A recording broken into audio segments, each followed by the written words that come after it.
بسم اللہ الرحمن الرحیم الحمد لولی والصلاة والسلام علی اہلہ اما بعد فاعوذ باللہ السمیع العلیم من الشیطان الرجیم بسم اللہ الرحمن الرحیم۔ حضرات گرامی، جیسا کہ آپ حضرات کو معلوم ہے کہ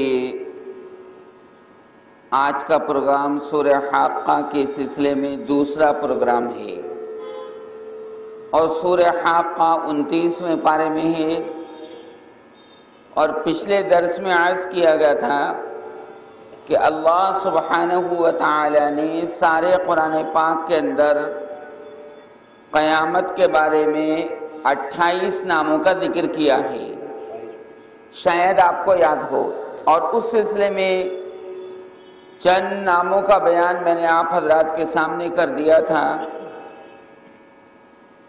جس میں نے عرض کیا تھا کہ قیامت کو الحاقہ بھی کہتے ہیں، قیامت کو القاریہ بھی کہتے ہیں، کھڑکھڑانے والی چیز۔ الحاقہ کے معنی ایسی چیز جو ہو کر رہے۔ قیامت کو یوم التناد بھی کہتے ہیں، پکارے جانے والا دن۔ اسی طرح مسلمانوں قیامت کو یوم الحساب بھی کہتے ہیں، حساب کتاب کا دن۔ اور اسی طرح سورہ فاتحہ کے اندر سب سے پہلے نام آیا یوم الدین کا، مالک یوم الدین، بدلے کے دن کا مالک بھی وہی ہے۔ آج جو خدا ہر چیز کا مالک اور خالق ہے، وہ خدا قیامت کے دن کا بھی مالک ہے۔ کیا مطلب؟ جس طرح آج اللہ کی ہر جگہ چل رہی ہے، قیامت میں بھی اللہ ہی کی چلے گی،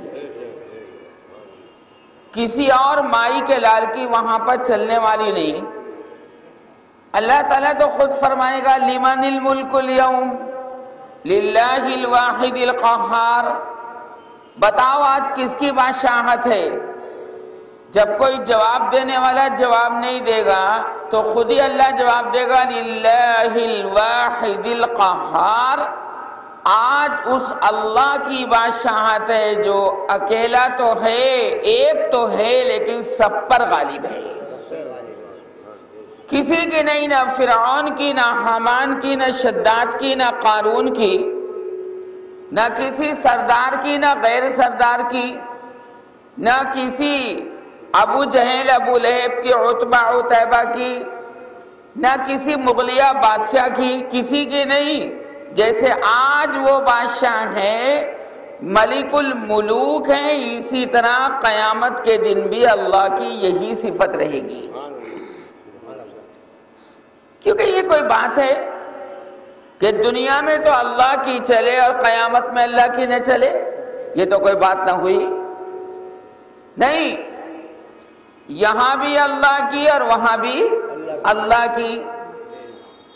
ہمارے یہاں کا مسئلہ یہ ہے مسلمانوں کہ ہم اس یقین کو اور اس ایقان کو اور اس اذعان کو بنا کر نہیں چلتے۔ ہم اللہ تبارک و تعالیٰ کو تو مانتے ہیں، مت کھجاؤ یار، کان مت کھجاؤ، الجھن ہوتی مجھے۔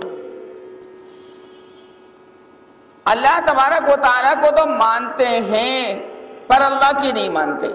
توجہ کر رہے ہیں؟ اللہ کو مانتے ہیں پر اللہ کی نہیں مانتے، جبکہ تمام گوشوں کے اندر اللہ کو بھی ماننا ہے اور اللہ کی بھی ماننا ہے اور اللہ کے حبیب کی بھی ماننی ہے۔ لہذا یوم الحساب بھی پروردگار عالم نے قیامت کو تعبیر فرمایا ہے، حساب کتاب کا دن، جیسی کرنی ویسی بھرنی۔ جس نے دنیا کے اندر جیسا کیا، اللہ تبارک و تعالیٰ قیامت میں اس کے ساتھ وہی معاملہ فرمائے گا۔ اور یہ کبھی دعا مت کریو اللہ سے کہ پروردگار تو قیامت کے دن عدل کا معاملہ کرنا، نہ دنیا میں کرنا۔ یہ دعا نہ دنیا میں کرنی اور نہ آخرت میں کرنی ہے۔ عدل کا مطلب یہ ہے کہ برابری سرابری کرنا. 50 گناہ کیے تو 50 تھپڑ. سمجھ میں آ رہی بات؟ 50 گناہ کیے تو 50 کوڑے نہ. دنیا میں بھی مت کرنا، کیونکہ دنیا کے اندر بھی ہماری آپ کی زندگی اللہ تعالیٰ کے شائع نشان نہیں گزرتی. ہاں دنیا کے اندر بھی یہ کہ اللہ تعالیٰ دنیا میں بھی فضل کا معاملہ کرنا اور آخرت میں بھی فضل کا معاملہ کرنا، کہ ہمارا تیرا کوئی مقابلہ نہیں، کوئی مقابلہ نہیں. ہم تو ٹوٹے پھوٹے، خطا سے مرکب، غلطی سے مرکب، ہم سے تو غلطیاں ہوتی رہیں گی. جیسے معمولی سا بچہ، معصوم سا بچہ زہر کی پڑیا کو چورن سمجھتا ہے اور ماں سے ضد کرتا ہے، ماں سے، اور ماں اس کو نہیں دیتی. ایسے ایک بچہ ہے کھیرا مانگتا ہے، کھیرا اس کو نقصان دیتا ہے. گھر میں کھیرا منگوا کر دے دیا، پھر مارکیٹ سے جناب کو ٹھیلے والا آیا محلے کے اندر پھر مانگ رہا ہے. ماں سمجھتی ہے کہ اس کو نقصان دہ ہے. بالکل اسی طرح اللہ تبارک و تعالی سے عدل کا معاملہ نہیں کروانا. عدل کریں گے تو پھنس جائیں گے، اور فضل کرے گا اللہ تو کامیاب ہو جائیں گے. یعنی کیا مطلب؟ ہمارے ٹوٹے پھوٹے اعمال کو نہ دیکھے پروردگار، بنا حساب کتاب کے رب ذوالجلال ہمیں تو قیامت میں جنت الفردوس میں داخلہ نصیب فرما دے. یہ بڑی بات ہے. تو عدل لوگے، فضل لوگے. ہاں، فضل کا مطلب حق سے زیادہ دینا. کیا؟ حق سے زیادہ دینا. حق تو نہیں تھا، لیکن اللہ تعالیٰ نے حق سے زیادہ عنایت فرما دیا. جیسے حق سے زیادہ دینے کی مثال، رکشے والے سے آپ بولے اسٹیشن چلو گے؟ وہ بولا کہ جی چلیں گے. کتنے پیسے لوگے؟ کہ 10 روپے سواری. مثلا اسٹیشن آ گیا، آپ نے اس کو 20 کا نوٹ نکال کے دیا. کتنے کا؟ اچھا طے کتنے ہوئے تھے؟ کیوں صاحب طے کتنے ہوئے تھے؟ 10. اب یہ 10 جو ہیں یہ تو ہے عدل، اور 10 کا نوٹ جو بڑھتی آپ دے رہے ہیں یہ ہے فضل. حق سے زیادہ دے دینا. مثال سے بات سمجھ میں آئی؟ حق ہمارا نہیں ہے کہ ہمیں جنت ملے، نہ. اعمال ہی ایسے نہیں. اعمال ہیں تو اخلاص نہیں، اخلاص ہے تو پابندی نہیں. جب پابندی نہیں تو اللہ تعالیٰ کی رضا کیسے حاصل ہوگی؟ روزی روٹی روزانہ کھاتے ہیں، ناشتہ بھی کرتے ہیں، دوپہر کا کھانا بھی کھاتے ہیں، رات کا کھانا بھی کھاتے ہیں، لیکن اور پھر اس کے علاوہ اور بہت سی نعمتیں اللہ تبارک و تعالیٰ برابر ہمیں آپ کو عنایت کرتا رہتا ہے، لیکن پھر بھی نماز سے غفلت ہے. کیوں جی؟ یہی حال ہے کہ نہیں؟ پھر بھی اللہ تعالیٰ کی ماننے سے غفلت ہے. ہر آدمی اپنی چلانے کو تیار ہے. اسلام کہتا ہے اپنی مت چلاؤ، اللہ کی چلنے دو. کیا؟ جی. قرآن کریم کے 25ویں پارے میں سورہ شورا کے دوسرے رکوع میں اللہ ارشاد فرماتا ہے ان اقیموا الدین ولا تتفرقوا فیہ. اللہ کے قانون کو چلاؤ، اللہ کے اپنا قانون مت چلاؤ، اللہ کے قانون کا پالن کرو، اللہ کے قوانین کی حکومت قائم کرو، اللہ تبارک و تعالیٰ کے ضوابط کی حکومت قائم کرو، اور پھر اس میں اختلاف مت کرو. اس میں اچھا بھائی نہ تم اپنی چلاؤ نہ ہم اپنی چلائیں، اللہ کی چلاؤ، اللہ کے رسول صلی اللہ علیہ وسلم کی چلاؤ. اختلاف بھی ختم ہو جاتا ہے. اب تو لوگ قرآن پاک کے اوپر ہاتھ رکھ کے جھوٹی قسمیں کھا رہے ہیں. یا اللہ کہاں پہنچ گیا مسلمان؟ قرآن پاک مسجد میں جھوٹی قسم اٹھا لیتے ہیں اور پروردگار عالم سے تھراتے نہیں کہ قرآن کس کا کلام؟ اللہ کا کلام. سچا ہے جھوٹا؟ ارے سچوں کا سچا. ومن اصدق من اللہ حدیثا ومن اصدق من اللہ قیلا. اللہ سے بڑھ کر کسی کا کلام سچا نہیں ہو سکتا. اتفاق کی بات یہ دونوں آیتیں 5ویں پارے میں ہیں. ومن اصدق من اللہ حدیثا ومن اصدق من اللہ قیلا. لہذا نبی کریم صلی اللہ علیہ وسلم نے بہت زیادہ چوکنا رہنے کی ہمیں آپ کو تلقین فرمائی. صحابہ چوکنا ہی تو رہتے تھے. حضور اکرم صلی اللہ علیہ وسلم کے لیے 2 لفظ اللہ پاک نے بہت استعمال فرمائے، بشیر اور نذیر. کیا؟ قرآن پاک میں بشیر کے معنی خوشخبری دینے والا، بشیر کے معنی، نذیر کے معنی ڈرانے والے کے نہیں. مت کھجاؤ یار، میں نہ کھجا رہی. سچی ایمان سے میں کہاں کھجا رہا ہوں؟ میری طرف توجہ دیں. مجمع یار اگر بات اب نہیں تو پھر میں کیا بیان کروں؟ اتنے دن ہو گئے بیان کرتے کرتے.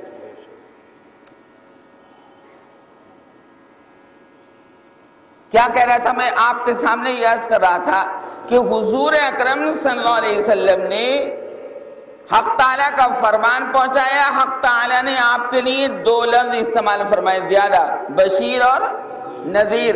بشیر کے معنی خوشخبری دینے والا. کائے کی؟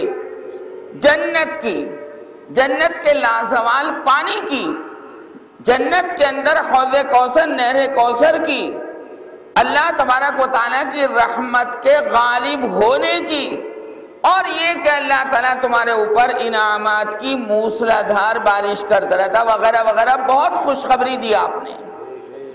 اور نذیر کے معنی ڈرانے والے کے نہیں.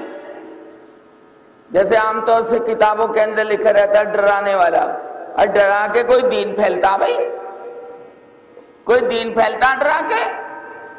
اچھا ڈرائیں گے آپ تو سامنے والا آپ کے قریب نہیں آئے گا، دور بھاگے گا. جیسے سانپ سے انسان دور بھاگتا ہے یا اس کو گود میں لیتا ہے؟ بولو، بھاگتا ہے. اسی طرح اگر اسلام میں پیغمبر ڈرائے گا، اللہ تعالیٰ ڈرائے گا تو لوگ قریب نہیں آئیں گے. حالانکہ حضور اکرم صلی اللہ علیہ وسلم نے بشارت دی ہے اور بشارت دینے کا حکم فرمایا ہے. فرمایا بشروا ولا تنفروا یسروا ولا تعسروا. بشارت دینا، خوشخبری دینا، ڈرانا نہیں، نفرت مت دلانا، محبت کی بات پیش کرنا. اس لیے تو اللہ پاک نے بسم اللہ کے اندر کتنے لفظ استعمال فرمائے؟ الرحمن اور الرحیم. بسم اللہ الرحمن الرحیم. رحمان بھی اور رحیم بھی ڈرانے والا کوئی لفظ استعمال نہیں فرمایا. نذیر کے معنی ڈرانے والے کے نہیں. کتابوں میں یہی لکھا ہوا ہے، غلط ترجمہ ہے بالکل. یہ نذیر کے معنی چوکنا کرنے والا. نذیر کے معنی اب کوئی پرابلم نہیں. جیسے سانپ آیا اور کسی نے آپ کو چوکنا کیا رہے ادھر کو سانپ گیا ہے، ادھر کو، تو چوکنا کر رہے ہیں کہ احتیاط رکھو، ادھر کو مت جانا، تلاش کرو، تلاش کر کے اس سانپ کو جان سے مار دو. تو حضور اکرم صلی اللہ علیہ وسلم نے ہمیں آپ کو ڈرایا نہیں، چوکنا کیا ہے. اور فرمایا سو رہے ہو، غافل ہو رہے ہو، غافل مت بننا. وَلَا تَكُن مِّنَ الْغَافِلِينَ. غفلت والے لوگوں میں سے مت بننا، چوکنا رہو. بیدار مغز، ہوشیار. جب آپ سڑک پر چلتے ہیں تو سوتے ہوئے چلتے ہیں یا چوکنا ہو کے چلتے ہیں؟ بولیے تھا، چوکنا ہو کے چلتے ہیں آپ. ادھر سے اسکوٹر نہ آ جائے، ادھر سے گاڑی نہ آ جائے، ادھر سے سائیکل نہ آ جائے، بائک نہ آ جائے. دیکھ بھال کے چلتے ہیں کہ نہیں؟ اور سڑک پار کرتے ہیں تب بھی دیکھ بھال کے چلتے ہیں۔ تو حضور اکرم صلی اللہ علیہ وسلم خوف دلانے والے تھے یا چوکنا کرنے والے تھے؟ چوکنا کرنے والے۔ اس کو آپ الفاظ بدل کر کہیں باخبر کرنے والے، کیسے؟ اور کہو الفاظ بدل کر ہوشیار کرنے والے۔ اب کوئی پرابلم نہیں، قرآن کی آیتیں اپنی جگہ پر بیٹھ گئی اور حضور اکرم صلی اللہ علیہ وسلم کے اندر کوئی قباحت بھی پیدا نہیں ہوئی، ہوشیار کرنے والے۔ ارے آگے دیکھو، میں کنواں ہی کنواں، کیا ہے؟ چوکنا کر رہے ہیں، کیا کر رہے ہیں بھائی؟ ہوشیار کر رہے ہیں کہ نہیں؟ تو حضور اکرم صلی اللہ علیہ وسلم کا حال یہی تھا۔ اب نذیر کے معنی کیا کرو گے؟ ڈرانے والا ہے یا چوکنا کرنے والا؟ چوکنا کرنے والا، ہوشیار کرنے والا۔ جنت سے آپ نے پبلک کو محبت دلائی اور جہنم سے آپ نے چوکنا کیا۔ ہوشیار، ایسا کوئی کام مت کرنا کہ جو جہنم میں لے جانے والا ہو، اللہم احفظنا۔ تو غیر مسلم اس پر اعتراض کرتے ہیں کہ میں تمہارا نبی تو یار ڈرانے والا تھا۔ جب دیکھو ترجمہ کیا کر رہے ہیں؟ کیا کر رہے ہیں ترجمہ؟ ڈرانے والا نہیں، ہوشیار کرنے والا۔ میں بچے سائیکل آ رہی، ہٹو، نابینا آدمی جا رہا ہے، سامنے کھائی آ رہی ہے، آپ نے کیا؟ ارے ذرا بچ کے بھائی، بچ کے۔ یہی تو کرتے ہیں آپ، چوکنا کرتے ہیں آپ۔ تو قیامت کا ایک نام یوم الحساب، قیامت کا ایک نام یوم عسیر۔ کیا نام؟ مشکل ترین دن۔ کیا؟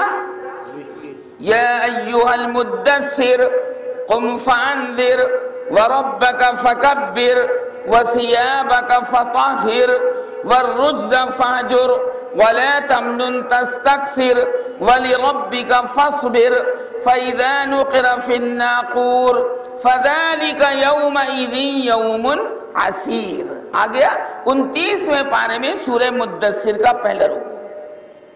فرمایا جب ناقور کے اندر یعنی سور کے اندر پھونک مار دی جائے گی، فذلك يومئذ يوم عسیر، تو وہ دن کفار کے اوپر بہت مشکل ترین دن ہوگا۔ مشکل ترین دن ہوگا، ایمان والے کے لیے کوئی مشکل نہیں۔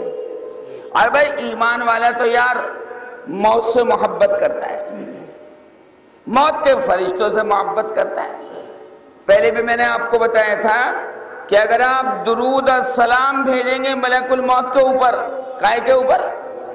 ملک الموت پہ درود و سلام بھیجیں گے، بہت آسانی سے روح نکالے گا، خوش ہو کر، اور کہے گا کہ پروردگار اس نے تو مجھے درود و سلام کے تحفے بھیج دیے، اس کی روح تو میں آسانی سے نکالوں گا۔ اللہ پاک فرمائے گا کہ ہاں۔ کیسے پڑھو گے؟ اللہم صلی وسلم علی ملک الموت، بولو اللہم صلی وسلم علی ملک الموت۔ یہ یاد کر لو بہت آسانی سے، اے اللہ ملک الموت پر درود بھی بھیج اور سلام بھی بھیج۔ خوش ہوتا ہے ملک الموت بہت آسانی سے کہ مجھے یاد کرنے والا یہ بندہ تھا، اللہ تبارک و تعالی سے سفارش کرتا ہے۔ تو یہ مشکل ترین دن کس کے لیے بھائی؟ ایمان والوں کے لیے یا کفار کے لیے؟ کفار کے لیے۔ اللہم احفظنا۔ قیامت کو یوم عصیب بھی کہتے ہیں، یوم عین صاد یا با۔ وقال ھذا یوم عصیب، 12ویں پارے میں سورہ ہود کے اندر یہ بھی آیا مشکل ترین دن۔ اسی طرح قیامت کا ایک نام ہے یوم الآزفہ۔ کیا نام ہے؟ وَأَنذِرْهُمْ يَوْمَ الْآزِفَةِ إِذِ الْقُلُوبُ لَدَى الْحَنَاجِرِ كَاظِمِينَ۔ یوم الآزفہ کے معنی نزدیک آنے والا دن۔ کیا؟ نزدیک آنے والا دن۔ واقع قیامت بہت نزدیک ہے، قیامت، اور حضور اکرم صلی اللہ علیہ وسلم کے دین کے خدام نے تو فرمایا جس کی موت آ گئی سمجھ لو اس کی قیامت تو ابھی سے قائم ہو گئی، کیونکہ اس کا تعلق دنیا سے کٹ گیا اور آخرت سے جڑ گیا۔ یہ عالم برزخ جو ہے، توجہ، یہ جو قبر والی زندگی ہے، اس قبر والی زندگی کے اندر سارا معاملہ آخرت سے متعلق ہے۔ کیسے؟ ایسے آپ نے مردے کو لٹا دیا، قبر کے اوپر مٹی ڈال دی، تو مردہ اندر سے آپ کو دیکھ رہا ہے لیکن آپ اس کو نہیں دیکھ پا رہے۔ نہیں آ رہی بات سامنے؟ سب کچھ دیکھتا ہے، سب کچھ دیکھتا ہے۔ حالانکہ دیکھو قبر کے اوپر کتنی مٹی آپ ڈال دیتے ہیں، کیوں بھائی اندر کا کچھ دیکھ پاتا آپ کو؟ کچھ بھی نہیں، کیونکہ ہم دنیا میں ہیں تو دنیا کے اندر ہماری آپ کی آنکھوں پر پردے پڑے ہوئے ہیں۔ اگر پردے نہ ہوتے تو ہم سیدھے قبر والی زندگی میں مردوں کا جو حال ہے اس حال سے مطلع ہو جاتے ہیں۔ ایسا نہیں، تو اس کا تعلق چونکہ قیامت سے آخرت سے قائم ہو گیا، لہذا وہ اندر سے ہماری دنیا کی باہر کی سب چیز دیکھتا ہے لیکن ہم اس کے اندر کی چیز نہیں دیکھ پاتے۔ کیوں؟ اس کے پردے ہٹ گئے، ہمارے پردے ابھی پڑے ہوئے ہیں۔ ایک صاحب نے سوال کیا کہ حضور اکرم صلی اللہ علیہ وسلم کے بارے میں ہم کیا عقیدہ رکھیں؟ کیا عقیدہ رکھیں؟ ابو جہل کی طرح وہ وہاں زندہ ہیں یا مدینہ منورہ کی قبر والی زندگی میں زندہ ہیں؟ توجہ تھاؤں کا بہت اہم مضمون ہے۔ من کیا عالم برزخ کے اندر کسی نے جلایا وہ زندہ ہے، کسی نے دفن کیا تو زندہ ہے، کافر ہو یا مشرک، مسلمان ہو یا غیر مسلمان۔ ابو جہل بھی وہاں پر زندہ ہے، ابو لہب بھی زندہ ہے۔ کہاں؟ عالم برزخ میں، قبر والی زندگی میں۔ کسی نے جلایا اور راکھ کو اڑا دیا، اللہ تعالیٰ راکھ کے ذرات کو جمع کرنے پر قادر ہے کہ نہیں؟ بخاری میں تو ایک واقعہ نبی کریم صلی اللہ علیہ وسلم نے جو بیان فرمایا کہ پرانے زمانے کے اندر ایک شخص تھا۔ توجہ، کہاں ہے یہ واقعہ؟ کہاں لکھا ہوا ہے؟ بخاری شریف میں۔ کہاں پر؟ حوالہ دیے کرو، دب کر بات مت کرنا کسی سے۔ جو میرے پروگرام میں آتا ہے دب کر بات کرنے کی ضرورت نہیں، حوالہ دیتا ہوں میں۔ تو کیا ہوا صاحب؟ ساری زندگی میں گناہ ہی گناہ، گناہ ہی گناہ، گناہ ہی گناہ، ہر طرح کا گناہ، ہر طرح کی بغاوت، ہر طرح کی شرارت۔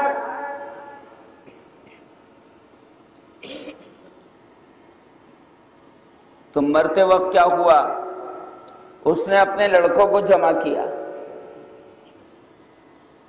یہ واقعہ کون سنا رہا ہے؟ نبی کریم صلی اللہ علیہ وسلم۔ کس کو؟ صحابہ کو۔ امام بخاری نے اس کو اپنی بخاری میں ٹانک دیا اور اپنے بیٹوں کو بلا کر کہا کہ دیکھو جب میں مر جاؤں تو مجھے جلا دینا اور جلا کر میری راکھ کے ذرے ذرے کو ہوا میں اڑا دینا۔ کیا کر دینا؟ جلا دینا، اور میری جو راکھ بنے گی اس کا کیا کرنا؟ ہوا میں اڑا دینا۔ اس کا عقیدہ یہ تھا کہ جب میں پوری زندگی گناہ میں گزار چکا، آخر میں اللہ تبارک و تعالیٰ کا خوف اس کے اوپر غالب ہوا،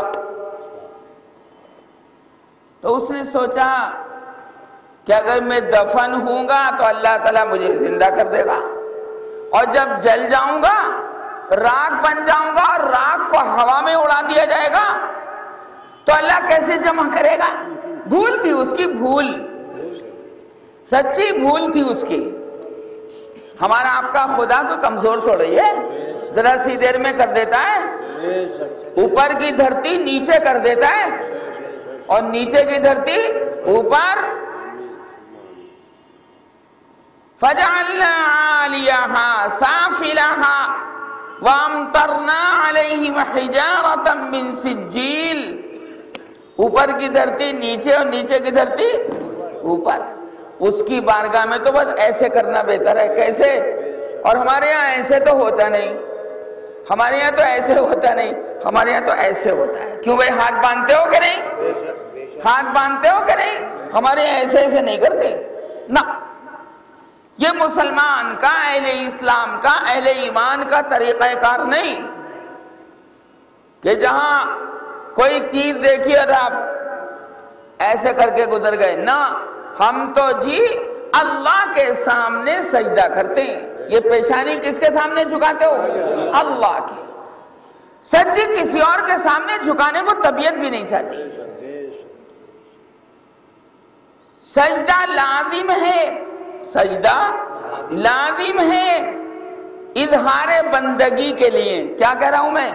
سجدہ لازم ہے اظہار بندگی کے لیے، سجدہ لازم ہے اظہار بندگی کے لیے، درود و سلام لازم ہے خوشنمائے زندگی کے لیے۔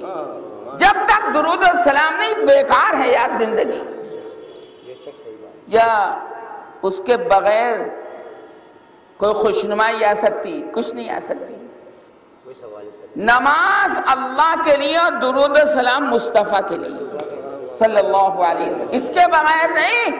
دائیں ہاتھ میں قرآن اور بائیں ہاتھ میں سنت رسول، دائیں ہاتھ میں قرآن مجید فرقان حمید اور بائیں ہاتھ میں اللہ کے پیارے پیغمبر کا پاک طریقہ۔ یہ ہے بنیادی بات، یہ ہے اعتدال والی بات۔ تو خیر صاحب، لڑکوں نے ایسے ہی کیا، جلا دیا، اور جلانے کے بعد ساری راکھ کے جو ذرات ہیں، کچھ یہاں ڈالے کچھ وہاں ڈالے، جیسے کچھ امروہہ میں ڈالے، کچھ مراد آباد میں کوئی چیز آپ ڈالیں، کوئی کچھ رامپور میں ڈال دے، یہ سوچ کے کہ یار اللہ کہاں اکٹھا کرے گا۔ اب کوئی بات نہیں، جلا جلو کے جناب راکھ کو ادھر ادھر پھینک دیا، ہوا میں اڑا دیا۔ اب اللہ تبارک و تعالی سرکار فرماتے ہیں، مدینے کے تاجدار فرماتے ہیں، سرکار فرماتے ہیں، مدینے کے تاجدار فرماتے ہیں، وہ فرماتے ہیں کہ جن کی زلفیں عنبری مشکی، خوشبودار مشکی۔ انہوں نے فرمایا کہ اللہ تبارک و تعالی نے جیسے جناب اس کی روح نکلی، ابھی جلایا نہیں، ابھی فرشتوں سے فرمایا پیش کرو ہمارے سامنے، پیش کرو ہمارے سامنے۔ اب کوئی سوچ رہا کہ یار مجھے تو اللہ تبارک و تعالی نے فوراً اپنی بارگاہ میں حاضر کر دیا، یار ابھی تو میرے جسم کو بچوں نے جلایا ولایا نہیں۔ ارے بھائی اس کو کیا ضرورت ہے؟ اس نے اس کی روح کو نیا جسم دے دیا۔ جیسے ہمارا آپ کا عقیدہ ہے کہ یہ ظاہری جسم تو قبر میں گل جاتا ہے، مٹی کھا لیتی ہے، زمین کھا لیتی ہے، تو اللہ تعالیٰ روح کو نیا جسم دیتا ہے، اسی جیسا جیسے دنیا میں ہوتا ہے۔ اس کو بولتے ہیں جسم مثالی۔ کیا بولتے ہیں؟ اسی جیسا جسم۔ دنیا میں توجہ، دنیا کے اندر روح چھپی ہوئی ہے، جسم ظاہر ہے۔ کہ بھئی ہم آپ ایک دوسرے کو دیکھ رہے ہیں، نہیں دیکھ رہے ہیں؟ دیکھ رہے ہیں، روح بھی نظر آ رہی ہے نا۔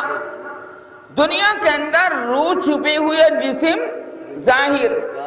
عالم برزخ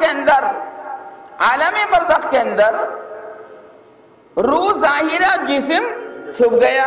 کون کھا گیا جسم کو؟ زمین کھا گئی، مٹی کھا گئی. یہ تو بھائی کسی کو اللہ تبارک و تعالی اس کے جسم کو محفوظ رکھتا ہے. جیسے شہید کے جسم کو زمین نہیں کھاتی، نبی کے جسم کو زمین نہیں کھاتی. اللہ نے حرام کر دیا ہے زمین کے اوپر کہ وہ نبی کے جسم کو کھائے. ان اللہ حرم علی الارض ان تاکل اجساد الانبیاء. تو حضور کا جسم صحیح سالم ہے کہ نہیں؟ کہاں پر بھائی؟ بولو کہاں پر؟ ہاں مدینہ منورہ. بات تو یہیں سے چلی نا اس کی. وہ جو سوال کیا تھا حضور اکرم صلی اللہ علیہ وسلم بالکل مدینہ منورہ کی اسی قبر شریف میں زندہ ہیں. توجہ چاہوں گا، کیا ہیں؟ زندہ ہیں، پورے پاور کے ساتھ زندہ ہیں، پوری طاقت کے ساتھ زندہ ہیں. سلام کرنے والے کا جواب دیتے ہیں، درود و سلام بھیجنے والے کے لیے دعائیں مغفرت فرماتے ہیں. اور علماء نے ارشاد فرمایا کہ حضور اکرم صلی اللہ علیہ وسلم اپنی قبر شریف میں اذان بھی دیتے ہیں اور نماز بھی جماعت سے پڑھتے ہیں. سمجھ میں آ گئی بات کہ نہیں؟ یہ ہمارا آپ کا عقیدہ ہے. اس لیے کہا جاتا ہے کہ مسجد نبوی کے اندر جب داخل ہو انسان، اللہ سب کو نصیب فرمائے اور بار بار نصیب فرمائے، مردوں کو بھی عورتوں کو بھی، تو سیدھے روضہ اقدس کی طرف سے جو راستہ ہے اس راستے سے داخل ہو اور سب سے پہلے درود و سلام پڑھے نبی کریم صلی اللہ علیہ وسلم پر، اور یہ کہیں کہ مصطفیٰ آپ کی برکت سے تو سب چیزیں ملی. بھائی آپ کی برکت سے اللہ ملا، اللہ کی وحدانیت ملی، اللہ کی توحید ملی. آپ کی برکت سے قرآن مجید ملا، نماز ملی، اعتکاف ملا، روزہ ملا، حج بیت اللہ ملا، صدقہ خیرات ملا، محبت ملی، مودت ملی، جذبہ ملا، عشق ملا. اس کے بعد تحیت المسجد پڑھے. اس کے بعد بات سمجھ میں آ رہی کہ نہیں؟ کیا کرے جا کر؟ پہلے درود و سلام، پہلے، اس کے بعد تحیت المسجد 2 رکعت. کیوں؟ اس لیے کہ تحیت المسجد کس نے سکھائی؟ نبی کریم صلی اللہ علیہ وسلم نے سکھائی. جو لوگ کہتے ہیں نا اس بات کو، توجہ، کہ میں نبی تو مر گئے، ریل مل گئے، یار حرام ہے ایسا کہنا. ایسا کہنا حرام ہے، ناجائز ہے. کچھ نہیں، بس آپ نے پردہ فرمایا. کیسے؟ ہمیں دیکھتے ہیں، ہم ان کو نہیں دیکھ پاتے. سید احمد رفاعی، توجہ چاہوں گا، ہمارے ایک ولی بزرگ گزرے سید احمد رفاعی. مسجد نبوی بھری ہوئی تھی، بڑے سچے پکے عاشق تھے. کون؟ سید احمد رفاعی علیہ الرحمہ. مسجد نبوی کے اندر پہنچے. اس زمانے کے اندر یہ عمارت نہیں تھی روضہ اقدس کی، یہ گنبد بھی نہیں تھا. یہ گنبد بھی، یہ تو بہت بات کی پیداوار ہے. حضور اکرم صلی اللہ علیہ وسلم کی قبر شریف کھلی ہوئی تھی، وہیں ابو بکر عمر کی قبر شریف بھی کھلی ہوئی تھی. یہ تو ٹرکی گورنمنٹ کی جب حکومت تھی مدینہ منورہ پر، اس زمانے کا ہے. اس کی تفصیل میں کسی وقت آپ کے سامنے عرض کروں گا، اس وقت تو موقع نہیں. چنانچہ سید احمد رفاعی رحمت اللہ علیہ نے درود و سلام پیش کیا. کس کے سامنے؟ نبی کریم صلی اللہ علیہ وسلم کے سامنے. اب جو بات سننے کی ہے، جو سنانا چاہ رہا ہوں، قبر شریف سے درود و سلام کو اتنا پسند کیا گیا، اتنا پسند کیا گیا، اتنا پسند کیا گیا کہ حضور اکرم صلی اللہ علیہ وسلم کا ہاتھ، آپ کا مبارک ہاتھ مسافے کے لیے قبر سے باہر نکل آیا۔ توجہ، سمجھ میں بات آ رہی؟ کتنے بڑے عاشق ہوں گے سید احمد رفاعی، اور ہزاروں آدمی اس وقت مسجد نبوی اور مسجد نبوی کے باہر تھے، اور سب نے حضور اکرم صلی اللہ علیہ وسلم کے دستے مبارک کا دیدار فرمایا۔ لو جی، اللہ تعالیٰ نے ایک کی برکت سے کس کس کی قسمت کا ستارہ چمکا دیا۔ ہمارے نبی، بھائی ہمارا اللہ تو ہے اللہ، لیکن ہمارا نبی بھی تو لاجواب ہے بھائی، یا کوئی جواب ہے اس کا؟ کوئی جواب نہیں۔ تر ذہن رکھنا، تر سوکھا ذہن نہیں۔ سوکھے ذہن سے مراد، سوکھے ذہن سے مراد بس ہم اللہ کو مانیں گے، مصطفیٰ کو نہیں مانیں گے۔ توبہ توبہ، ایسا آدمی مسلمان نہیں، ایسا آدمی دائرہ اسلام سے خارج ہے۔ آپ کو معلوم ہے کہ حج کے سارے ارکان مکے میں ہوتے ہیں۔ کہاں ہوتے ہیں؟ کہاں ہوتے ہیں؟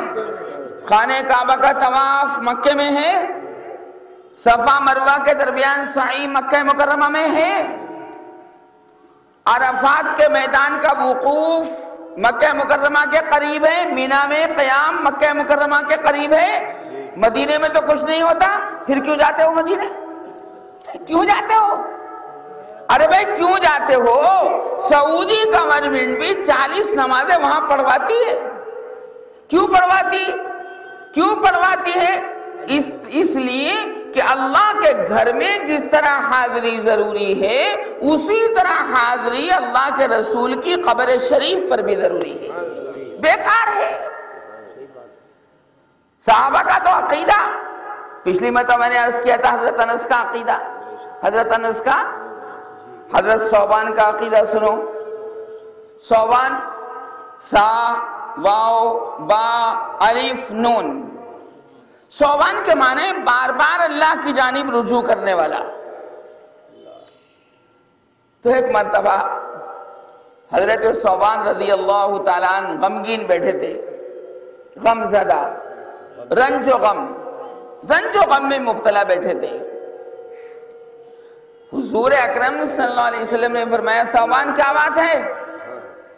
کیوں رنج و غم کیسا ہے؟ یہ منہ چھوٹا چھوٹا کیوں ہو رہا ہے؟ حضرت صوبان نے عرض کیا کہ رسول اللہ بڑی گہری بات ہے، اور یہ رنج و غم میرا دنیا سے متعلق نہیں، آخرت سے متعلق ہے۔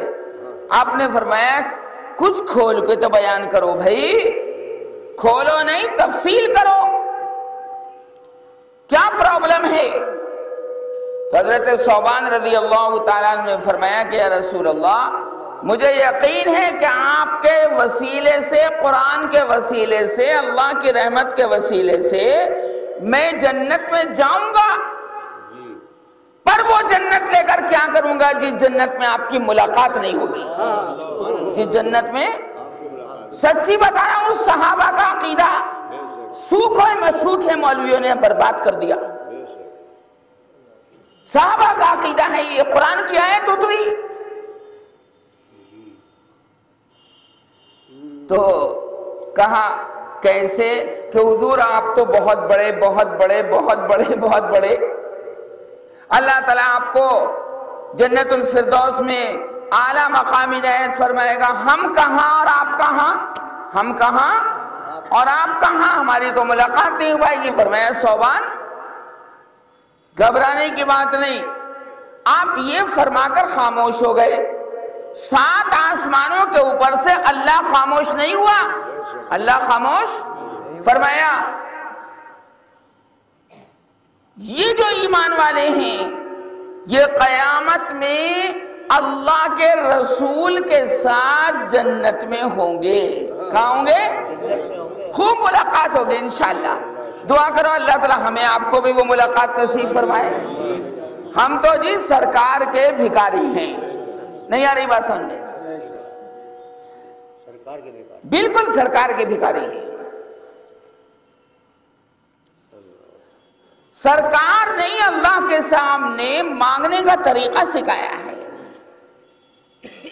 ہم نرے اللہ کو نہیں مانتے، ہم تو ایک بات اور کہتے ہیں عاشقانہ توجہ، کیا ہم اللہ تعالیٰ کے ساتھ محمد الرسول اللہ صلی اللہ علیہ وسلم کو تو مانتے ہیں کہ اللہ نے قرآن پاک میں یہ حکم دیا ہے، ساتھ میں جتنے بھی نبی آئے ہیں ہر ایک نبی کو مانتے ہیں، ہر ایک نبی کو، دیکھو قرآن میں ہے آمن الرسول بما انزل الیہ من ربہ والمؤمنون کل آمن باللہ وملائکتہ وکتبہ ورسلہ لا نفرق بین احد من رسلہ وقالوا سمعنا واطعنا غفرانک ربنا وإلیک المصیر، ہے سورہ بقرہ کے آخری رکوع میں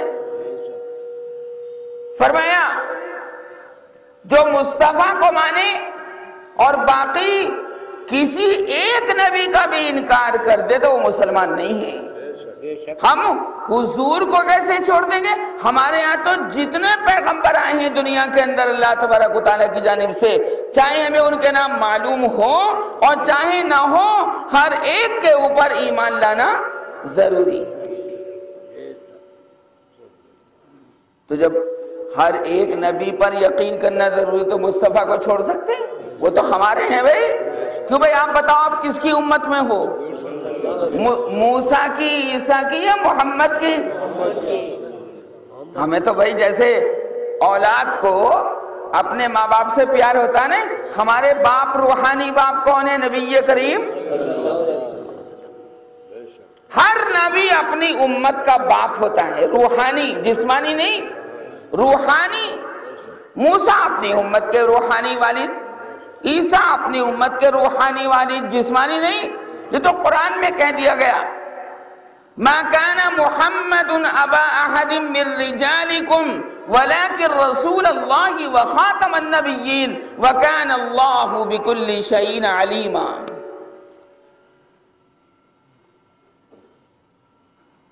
لہذا سید احمد رفاعی نے جی حضور کے دستے مبارک کو چوم لیا، کیا کر لیا؟ چوم لیا۔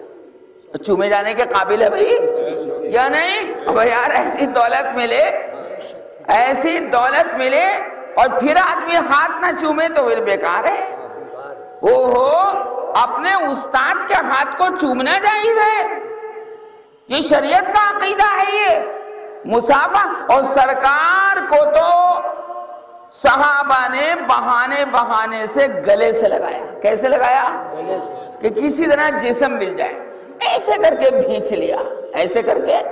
محبت ہو بھائی، محبت ہے، محبت آداب محبت خود سکھا دیتی ہے، محبت آداب محبت خود سکھا دیتی ہے۔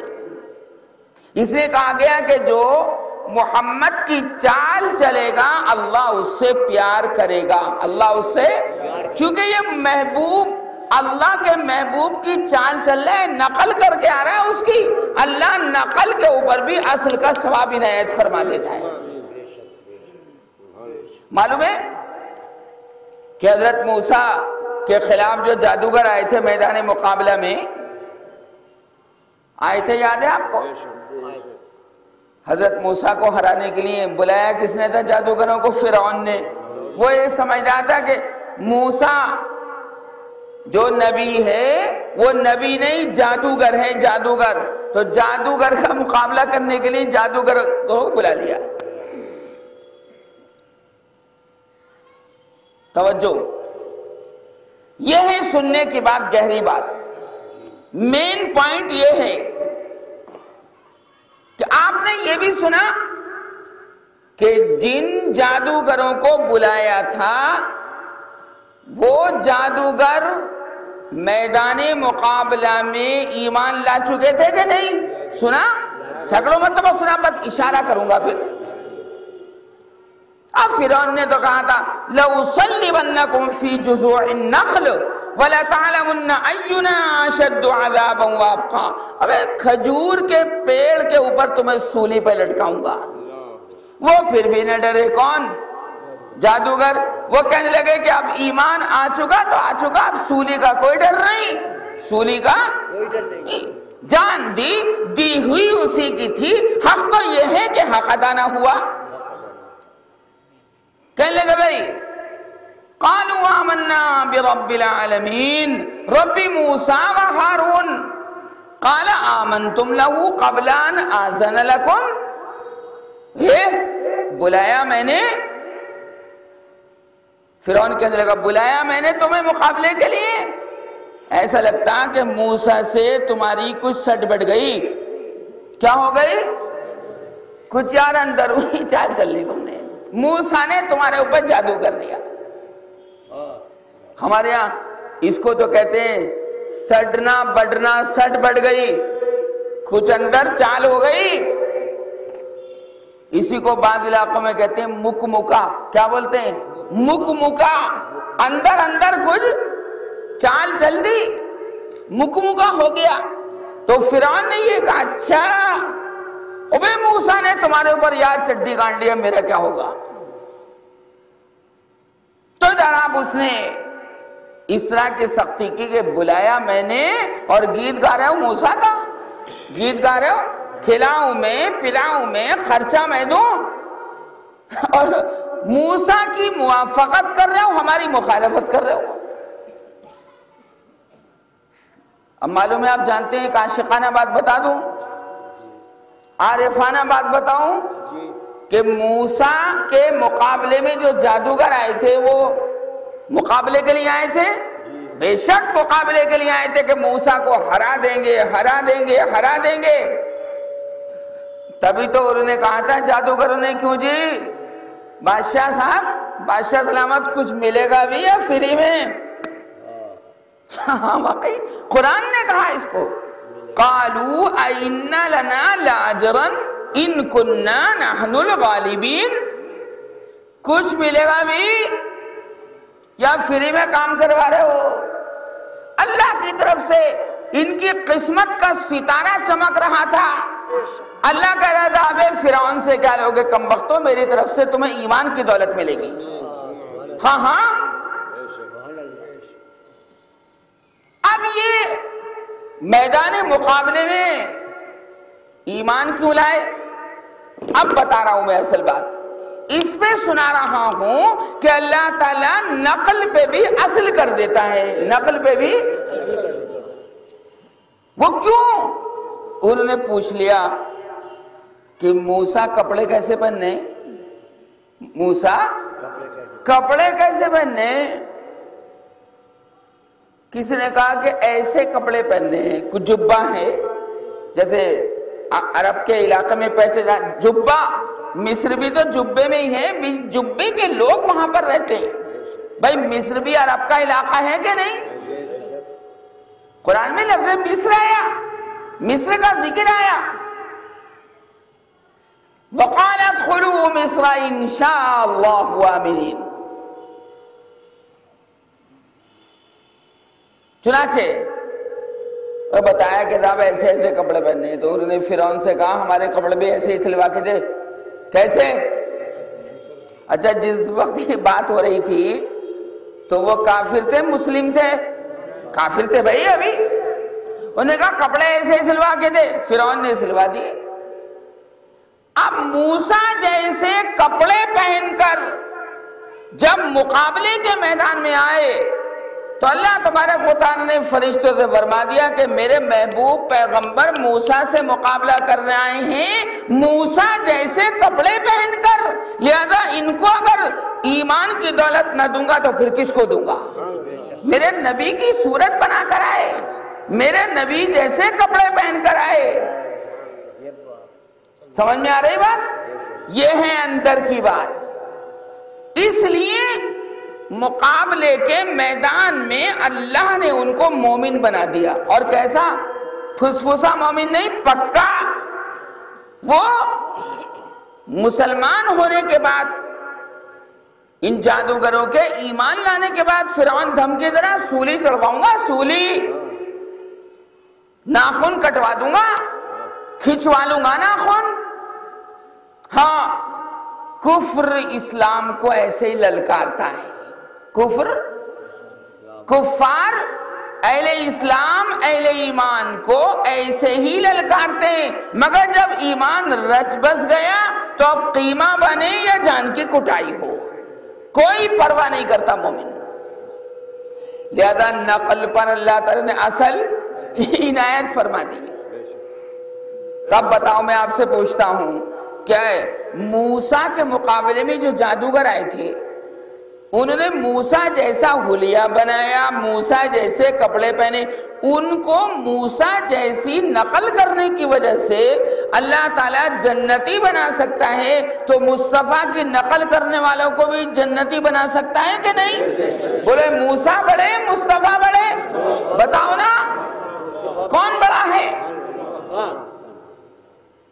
تیرے محبوب کی یا رب شباہت لے کے آیا ہوں، جعفری صاحب تیرے محبوب کی یا رب شباہت لے کے آیا ہوں، تیرے محبوب کی یا رب شباہت لے کے آیا ہوں، حقیقت تو اس کو کر دے، میں صورت لے کے آیا ہوں، حقیقت تو اس کو کر دے، میں صورت لے کے آیا ہوں۔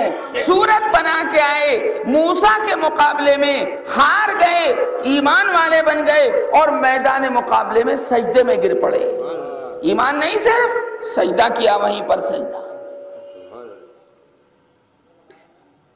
قرآن میں اس کی گواہی ہے، بات کو ختم کر رہا ہوں۔ قرآن مجید فرقان حمید میں اس کی گواہی ہے کہ سب سجدے میں گر پڑے۔ دیکھو 90 پارے میں اس کا ذکر، 16ویں پارے میں اس کا ذکر، 19ویں پارے میں اس کا ذکر، واقع ایک ہے لیکن بدل بدل کر اللہ سنا رہا ہے۔ فَقَعُوا لَهُ سَاجِدِينَ، سب کیا اللہ کے سامنے کیا کرنے لگے؟ سجدہ کرنے لگے۔ میں جادو وہ ہے جو یار سر چڑھ کر بولے، ہاتھ کنگن کو آرسی کیا، پڑھے لکھے کو فارسی کیا۔ لہذا آج ضرورت ہے کہ مصطفیٰ کی صورت ہم بنا لیں، مصطفیٰ کی صلی اللہ علیہ وسلم۔